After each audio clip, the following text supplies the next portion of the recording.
এখন আর নদী বা সাগরের দক্ষিণের আশায় বসে থাকতে হবে না, বরং কারখানার চার দেয়ালের ভেতরেই অত্যাধুনিক কৃত্রিম পরিবেশে চাষ হবে আমাদের গর্বের ধন, রূপালী ইলিশ।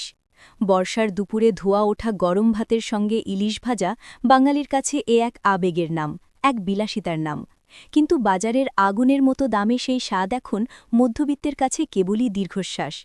তবে এবার দিন বদলানোর পালা, আর সেই জাদুর কাঠিটি নিয়ে আসছে দেশের অন্যতম শীর্ষ শিল্পগোষ্ঠী প্রাণ আরএফএল। অবিশ্বাস্য এই স্বপ্নকে বাস্তবে রূপ দিতে প্রায় ৪৩০ কোটি টাকা বা ৩ কোটি ইউরোর বিশাল বিনিয়োগ নিয়ে মাঠে নেমেছে প্রাণ গ্রুপ। তাদের এই যাত্রায় সঙ্গী হয়েছে ডেনমার্কের প্রযুক্তি জায়ান্ট অ্যাসেন্টোফট অ্যাকুয়া। বাংলাদেশে প্রথমবারের মতো ব্যবহার হতে যাচ্ছে RAS বা রিসার্কুলেটিং অ্যাকুয়াকালচার সিস্টেম। সহজ কথায় বলতে গেলে এটি এমন এক জাদুকরী ইনডোর পদ্ধতি যেখানে মাছের জন্য তৈরি করা হবে হুবহু নদীর মতো প্রাকৃতিক পরিবেশ। পানির গুণাগুণ, তাপমাত্রা, অক্সিজেন থেকে শুরু করে সবকিছুই নিয়ন্ত্রণ করা হবে নিপুণ হাতে। আর একই পানি বারবার পরিশোধন করে ব্যবহার করায় কমবে অপচয় ও রোগবালাইয়ের ঝুঁকি।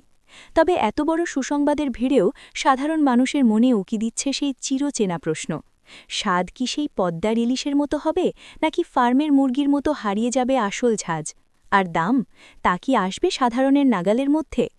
উদ্যোক্তারা অবশ্য স্বপ্ন দেখাচ্ছেন আকাশচুম্বী। তাদের লক্ষ্য, প্রতিটি ইলিশের ওজন হবে ১ কেজি ২০০ গ্রাম থেকে শুরু করে ১.৫ কেজি পর্যন্ত।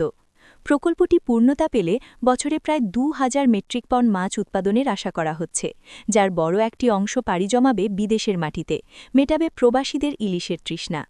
এতদিন আমরা জানতাম ইলিশ কেবল অভিমানী মাছ, যাকে খাঁচায় বন্দি করা যায় না।